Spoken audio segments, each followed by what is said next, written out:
The gaming industry loves a good scapegoat.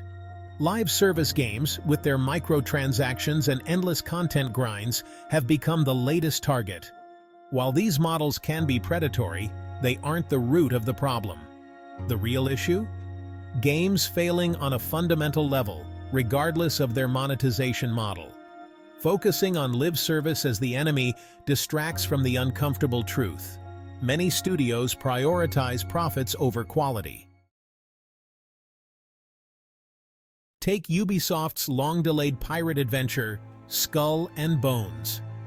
Plagued by development hell, the game finally launched to scathing reviews. Players criticized its repetitive gameplay loop, shallow mechanics, and lack of engaging content. This wasn't a live service issue. This was a game fundamentally broken at its core. Even stripping away the planned live service elements wouldn't have saved Skull and Bones. The foundation was flawed, built on a shaky premise stretched thin over years of development. The game serves as a stark reminder. No amount of post-launch content can fix a bad game. The disastrous launch of Suicide Squad: Kill the Justice League further reinforces this point. The game, which had been highly anticipated by fans, ended up being a major disappointment upon release. It was lambasted for its repetitive gameplay, uninspired mission design, and lack of innovation. Players quickly grew tired of the monotonous tasks and felt there was no real challenge or excitement. The loot system, which should have added depth and reward, felt tacked on and unrewarding. Gamers found themselves sifting through endless amounts of meaningless items, with no real sense of progression or achievement. Again, this wasn't simply a case of a bad live service implementation. The core gameplay loop itself was deeply flawed, lacking the essential elements that make a game enjoyable. The mechanics were clunky and unresponsive, making it difficult for players to immerse themselves in the experience. The controls felt awkward, and the overall design was not intuitive. Failing to engage players on a fundamental level, the game quickly lost its appeal.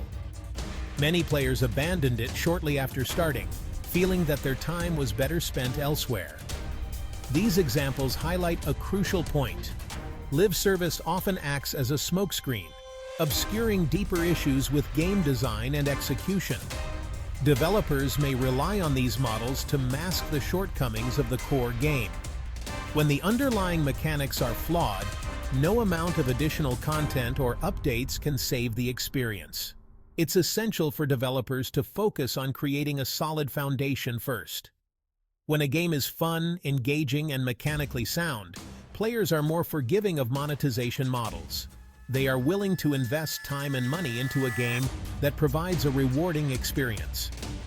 Players are more likely to overlook microtransactions and other monetization strategies if they feel the core game is worth their investment. The reverse, however, is rarely true.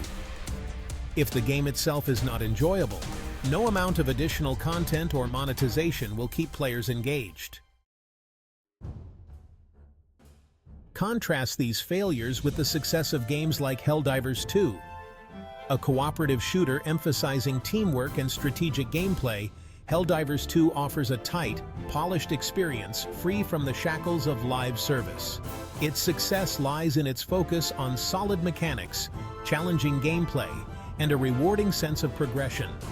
Helldivers 2 proves that compelling gameplay transcends monetization models. Players are drawn to quality experiences, regardless of whether they come packaged with a live service framework. This highlights the need for developers to prioritize what truly matters, creating engaging and entertaining games. Section 5. Investors versus players. A battle for the soul of gaming. This ongoing struggle defines the future of the industry. The industry's obsession with live service stems from a fundamental conflict: the desires of investors versus the desires of players. Investors seek continuous revenue streams, driven by profit margins and shareholder value. See live service as a lucrative model. They envision a future where every game is a constant source of income. Players, on the other hand, crave engaging experiences and well-crafted games. They yearn for immersive worlds and compelling narratives. This conflict often manifests in rushed releases, unfinished games, and predatory monetization tactics. Gamers are left disappointed and frustrated. Studios, pressured by investors to deliver quick returns, prioritize short-term gains over long-term player satisfaction. Developers are caught in a relentless cycle of deadlines and expectations. This results in a market saturated with shallow experiences, designed to extract maximum profit, often at the expense of quality and creativity, rather than deliver genuine entertainment. The soul of gaming hangs in the balance as both sides continue to clash. Section 6. The Power of the Player. Rejecting the anti-consumer tide. The power to shift this dynamic lies with the players. By actively rejecting anti-consumer practices, demanding better from developers, and supporting studios that prioritize quality over quick profits, we can reshape the gaming landscape. This requires a conscious effort to see through marketing hype, recognize predatory monetization schemes, and hold developers accountable for releasing unfinished or poorly designed games. Our wallets are our voices. By supporting games that prioritize our enjoyment over investor demands, we can send a clear message to the industry: quality matters. Section 7. Quality over quantity. A plea for the future of gaming.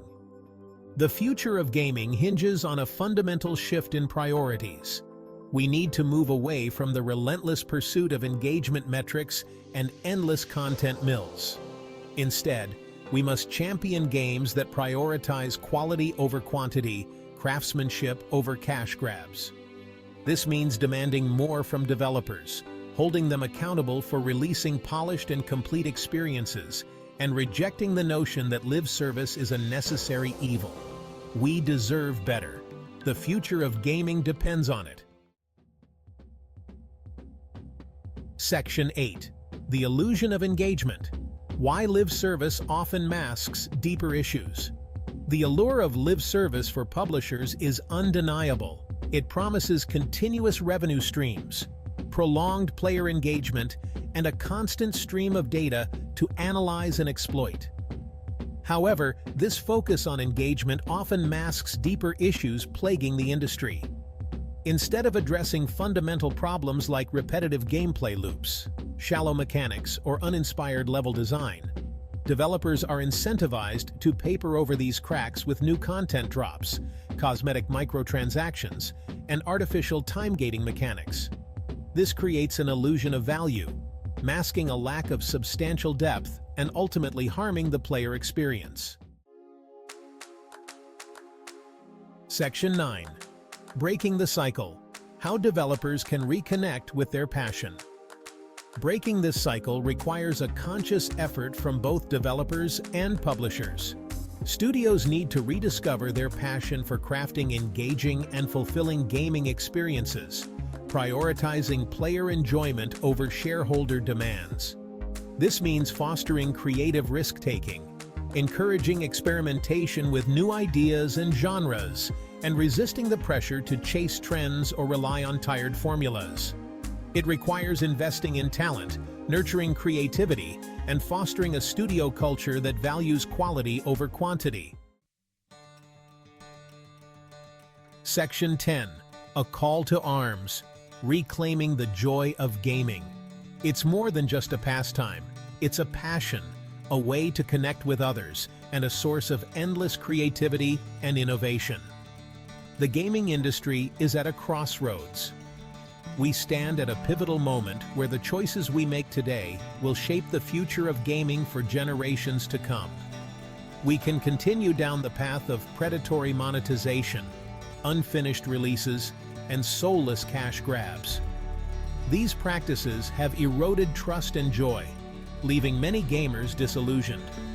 Or we can choose a different future, one where quality, creativity, and player enjoyment reign supreme. Imagine a world where every game is crafted with care, passion, and a genuine love for the art form. This requires a collective effort. It's not just up to the developers or the studios, it's up to all of us who love games.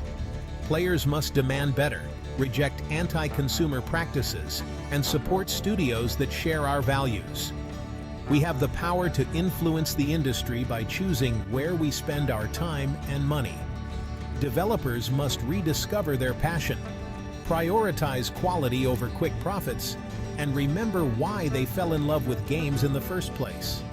They need to be brave, take risks, and push the boundaries of what games can be.